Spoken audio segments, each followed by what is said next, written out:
Bonjour les amis. Alors un petit tour du potager ensemble. Aujourd'hui nous sommes le 8 juillet.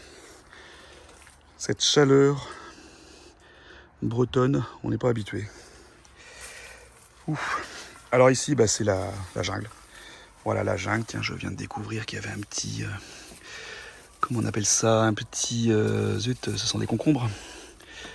Ah bien même mais... c'est quoi ça? Voilà, ça monte de partout, c'est chouette. De la courgette, il y en a plein en arrivée. Alors honnêtement, j'y ai peut-être été un peu fort sur le nombre de plants de courgettes dans la serre. Les tomates, c'est pareil.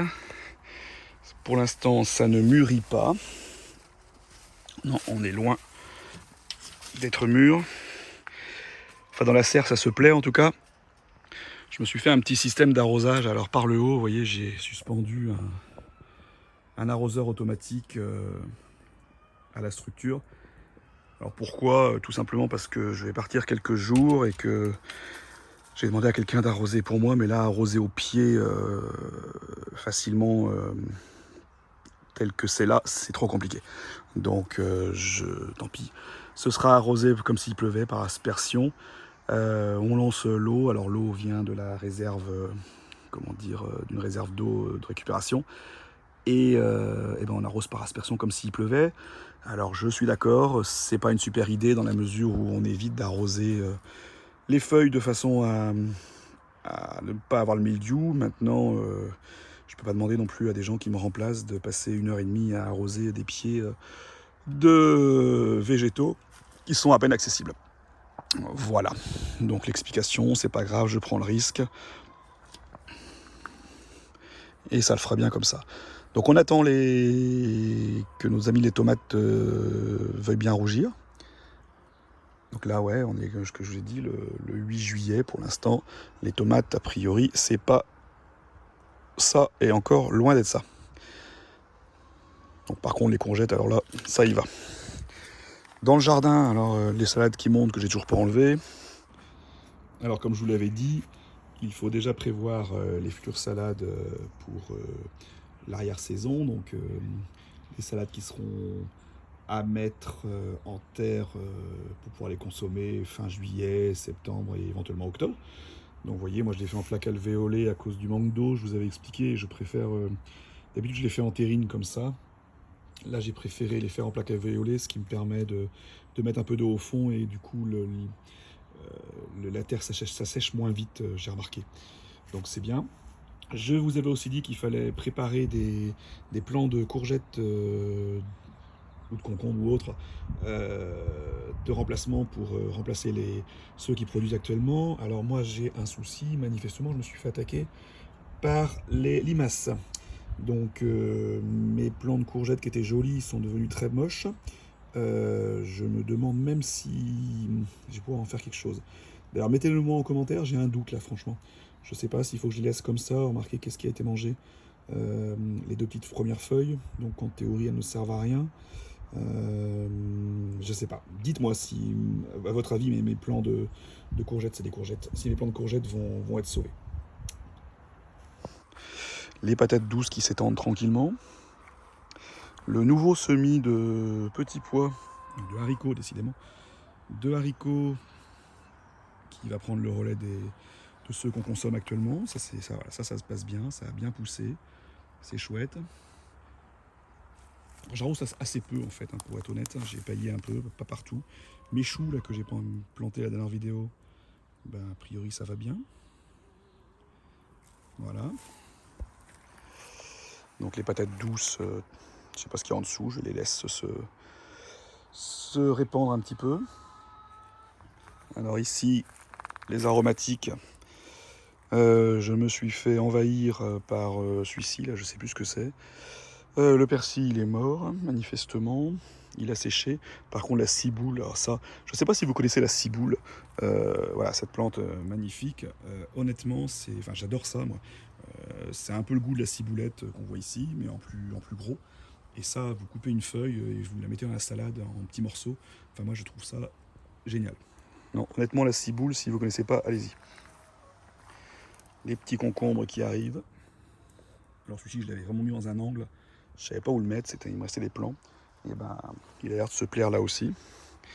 Il y a encore du désherbage à faire. Ici, c'est pas mal, ça a bien été paillé. Du coup, pas de mauvaises herbes. Oui, une courgette énorme. Oh là là. Eh, mais les courgettes, ça pousse à une vitesse. Ah, ma femme n'arrête pas de me dire, les laisse pas pousser comme ça. Mais je ne les vois pas. Je les vois pas arriver. Regardez-moi ça.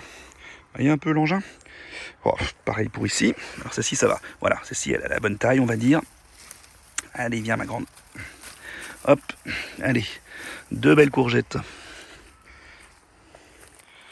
Ici, nous avons les courges.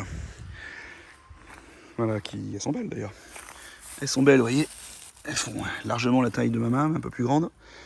De la tomate qui pousse de partout. Alors je vais partir en vacances une petite semaine. On n'aura pas commencé les tomates. Oh non, elles sont dures encore. Alors ouais, je l'ai déjà dit, je me répète. J'ai pas tutoré. Enfin, j'ai voulu tutorer, mais le problème c'est que mes arbres buissonnent tellement, mes arbustes, mes plants buissonnent tellement que j'ai fini par laisser tomber. Ça buissonne de partout. Résultat, ça touche par terre. Donc c'est pas bien, je le sais. Bon, après il pleut pas, c'est pas très grave, mais c'est pas bien, je le sais. Le mildiou arrive par le sol, on est d'accord, par l'humidité au sol en tout cas. Maintenant, qu'est-ce que vous voulez que je fasse? Il aurait fallu que je fasse ça plus tôt. Vous voyez, regardez. Le problème, c'est comme ça a buissonné, et ben les tomates elles sont au niveau du sol. Regardez-moi ça un peu. Ça c'est de la, je sais pas si vous la voyez. Ça c'est de la cœur de bœuf certainement. Oh la vache. L'année prochaine, il faut que je fasse mieux. Faut vraiment que je fasse mieux. C'est pas normal que j'ai des buissons comme ça. Même si je suis content du résultat, forcément je me donne le maximum de chance pour les maladies là. Il y a de la courge encore ici. Alors j'avais choisi, si vous vous souvenez, de laisser courir mes plants de courge et de courgettes. Alors là, pour courir, ça court. Mais on a parlé de ça aussi, mes blettes là que je n'ai pas arrachées. Il faut que je fasse, mais voilà. Les journées n'ont que 24 heures. C'est pas grave. Ça fait des sacrés, vous voyez un peu la taille du... Vous voyez, honnêtement, il fait, moi je fais 1m80. Voilà, si on arrive au-dessus, il est légèrement au-dessus de moi. Bon, par contre, effectivement, ça n'a plus aucun intérêt. C'est celui-ci est encore beau. Ouais, là, il faut que je fasse quelque chose. Je suis envahi par les pommes de terre. Alors moi, j'ai un grand potager, enfin grand, 100 mètres carrés ou 120 mètres carrés, mais j'ai pas encore assez de place, quoi, c'est ce que je vous disais. Bon, on va pas se plaindre, c'est chouette. Ça devient la jungle. Enfin, les mûriers ici. Ah, je regarde de pas se piquer. Ah, bien sûr. Je me casse la figure.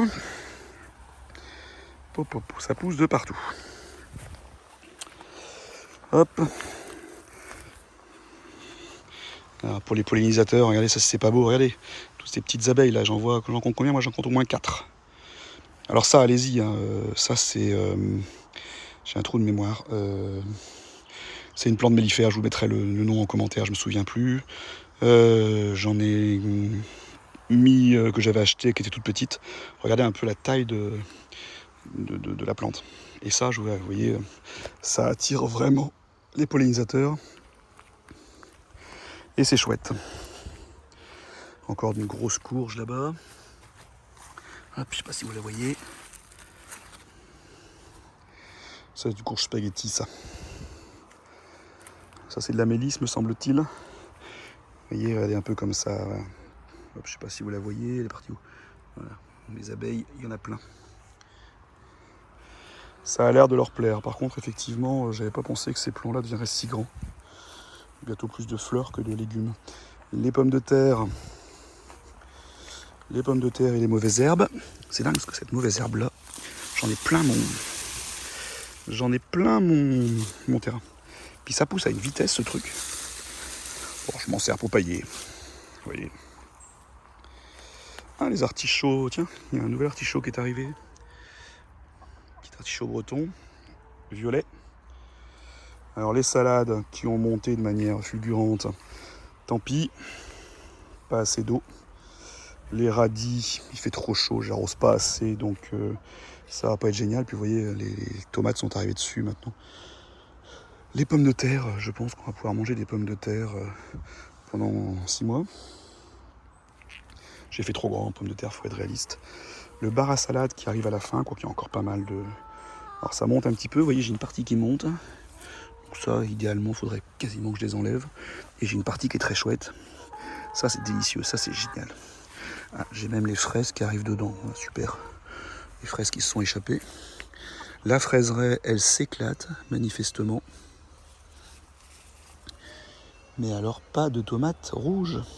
Même les petites, même les tomates cocktail, rien pour l'instant. Alors les salades, pareil, entre mes lignes de haricots qui sont montées. Formidable, vivement les prochaines. Alors mes haricots, et ben voilà, haricots grimpants. Vous voyez un peu le résultat, c'est super chouette. Bon, effectivement, regardez. Génial. Effectivement, j'ai pas fait de structure ni assez grande, ni assez solide d'ailleurs, vous voyez. Pourtant, voilà. Et c'est génial parce que ça va donner plein de haricots. J'espère qu'ils vont pas arriver la semaine où je suis en vacances. Bon, ça devrait aller. Et donc ça, c'est la deuxième ligne qui a été faite après, qui a quasiment rattrapé la première en fait. On va manger du haricot jour et nuit. C'est chouette, c'est chouette. Alors c'est pareil, une petite astuce. Je pense que vous avez dû l'entendre régulièrement. Le haricot, il faut l'arroser un peu plus quand il est en fleurs. Voilà, ça c'est un truc qui se dit beaucoup. Donc arrosez vos haricots en fleurs, puisque c'est là que la plante a besoin de plus d'énergie, probablement pour créer son légume. Des patates, des courgettes spaghetti. Des courges spaghetti, pardon. Des mauvaises herbes. Au milieu des patates. Puis alors là-bas, je peux plus les arracher parce les haricots ont grimpé dessus. Donc si j'arrache les mauvaises herbes, j'arrache avec les plants de haricots. C'est pas le but. Donc oui, je suis content de moi, mais je pense que cette année, j'ai fait trop de pommes de terre, ce qui me prend trop de place. Les fèves, oh là là, les fèves, c'est pareil. Il va être temps d'attaquer. Il va être temps de les attaquer, là, elles sont bonnes. Regardez comme elles sont belles. Deuxième semis de fèves tardif, et ben écoutez, honnêtement, au top. Donc les artichauts, on les a mangés, c'était super. Et là, les haricots, première série de haricots. Ça fait 2-3 fois qu'on en mange, vous voyez, celui-ci il est un peu grand. Ça fait 2-3 fois qu'on en mange. Et il y en a encore, ouais, je dirais 3 fois. Il y en a encore une nouvelle récolte avant de partir en vacances. Il y a aussi des fleurs. Donc c'est génial. C'est bien, c'est bien. Après la gestion de l'espace n'est pas évidente. C'est là-dessus que moi l'année prochaine il faut vraiment que je m'améliore. Les carottes. Alors dans la serre j'avais quelques carottes que j'avais laissé tomber parce que je les avais plantées, je vous l'avais raconté. Je les avais plantées avec mes radis. Et résultat, moi je n'ai pas du tout été convaincu parce que le problème c'est que quand vous arrachez les radis, et ben vous arrachez les carottes avec. Enfin moi ça m'a pas paru quelque chose d'évident. Mais du coup il restait quelques carottes dans la serre qui a été recouverte par les tomates justement. Et du coup on a commencé à récupérer quelques carottes. Ici j'ai un autre itinéraire de carottes que j'ai fait beaucoup plus tard, qui lui aussi est un peu pris par les mauvaises herbes. Je ne désherbe pas assez, c'est de ma faute. Et donc ça donne quoi au niveau de nos carottes? Ouais, il va falloir les démarier, mais enfin pour l'instant, pas de carottes réellement formées. Donc à part les mauvaises herbes, il n'y a pas l'air d'avoir d'urgence. Les oignons qui vivent leur vie, là je pense que ils sont bons à ramasser et à mettre à sécher. Et on aura un petit stock d'oignons. Donc les haricots qui vont suivre derrière et qui vont eux pouvoir grimper sur la structure qui fait 1,20 m à peu près. Qui est trop petite, mais on est bien d'accord, mais bon on verra ça l'année prochaine maintenant. Voilà. Et alors ah oui, il y a ici, alors, pareil ici, problème de gestion d'espace. Alors, je marche sur mes courges coureuses. Alors, problème de gestion d'espace. Ici nous avons de la... Ah si quand même, comment on appelle ça, du céleri. Regardez, il fait quoi? 3-4 cm. Celui-ci est un peu plus joli. Non, c'est de la betterave ça. Je sais plus. Je sais plus ce que j'ai. Non, c'est de la betterave ça. Nous avons de la betterave et ici du céleri. Le problème c'est que le céleri il est en train de se faire envahir par la mélisse. Vous voyez, donc du coup je suis pas sûr qu'il soit très heureux lui ici. Alors les betteraves c'est pareil, j'en ai replanté, enfin ressemé. Elle est belle celle-là. J'en ai ressemé dans des godets de façon à pouvoir les remettre en terre dès que ce sera possible et puis donc en avoir pour la fin de l'été, voire l'automne. Voilà. Et bien moi je suis plutôt content. Pareil, ici on a de l'ail, de l'oignon plutôt. De l'ail ou de l'oignon, je sais plus. Ici il faut que je désherbe, il faut que j'enlève tout. Je pourrais mettre des poireaux, je pense qu'il faut que je fasse ça demain. J'ai récupéré des poireaux. Je pense que je vais les mettre le long de la bâche. Là où il y avait les petits pois, si vous vous en souvenez, que j'ai enlevé puisque c'était terminé. Puis voilà quoi. Mais c'est super joli, je suis content. Je vous dis, j'ai à peu près, je sais plus, 120 mètres carrés à peu près avec la serre. Mais en fait, c'est trop petit. J'avais peur au départ que ce soit difficile à gérer une telle surface. Et je pensais que je le ferais en 2 ans. Puis finalement, bah non, c'est pas difficile à gérer. Au début, il y a un peu de boulot. Puis après, voilà, il n'y a plus qu'à entretenir. Bon, faut pailler. Pailler de façon à avoir moins d'entretien. Et puis c'est top. Donc là, je vais partir en vacances. Très honnêtement, ici, il n'a pas plu depuis... il pleut jamais d'ailleurs, c'est simple, il pleut très très peu. Ce que je vais faire, c'est que je vais mettre un gros coup d'arrosage les 2 jours avant de partir. Alors, moi, j'ai un système d'arrosage automatique que je n'ai pas fini de mettre en place, donc voilà, c'était prévu pour cet été. Le résultat, ce sera l'année prochaine. Je vais tout simplement mettre l'appareil là qui balance la flotte pour arroser l'herbe du jardin. J'avais acheté ça pour le jardin de façon à arroser l'herbe qui venait d'être semée. Je vais le mettre au milieu du potager. Il va faire son boulot, là il couvre pratiquement le potager en entier. Voilà, une petite heure d'arrosage, ça lui va lui apporter comme s'il y avait une heure de pluie. Et puis ça sera très bien comme ça. Je vais faire ça les 2 derniers jours avant de partir. Et le potager pourra rester, à mon avis, 8 jours sans être arrosé. La serre, c'est un autre débat, puisque forcément dans la serre, il fait beaucoup plus chaud. Donc la serre, je demanderai à ma fille de faire ça une fois au milieu de la semaine prochaine. Voilà. Je pense que ça suffit largement. Avant, j'arrosais beaucoup. Là, je me rends compte que ça sert à rien, à part les salades qui sont montées, les radis qui ont du mal. Le reste se porte très très bien comme ça. Donc voilà. Arrosage automatique l'année prochaine. J'ai perdu du temps. Mais ce sera l'objectif l'année prochaine pour avoir quelque chose de plus autonome. Alors je rappelle encore une fois que je n'utilise que de l'eau pas du réseau justement de pluie que je récupère sur une réserve de 3000 litres qui est sous les maisons. On avait réussi à la vider et puis il a plu un peu, 2 jours et hop ça remplit, donc on est tranquille. Voilà. Bah écoutez, petit tour du potager tranquille. Ça suit son cours, je pense que chez vous c'est pareil, c'est chouette. Je suis assez content du résultat, c'est joli. C'est joli et j'aime bien. Plein d'erreurs que je ferai plus l'année prochaine, j'en ferai d'autres, ça c'est sûr. Mais c'est bien, c'est un super passe-temps, puis moi j'adore ça.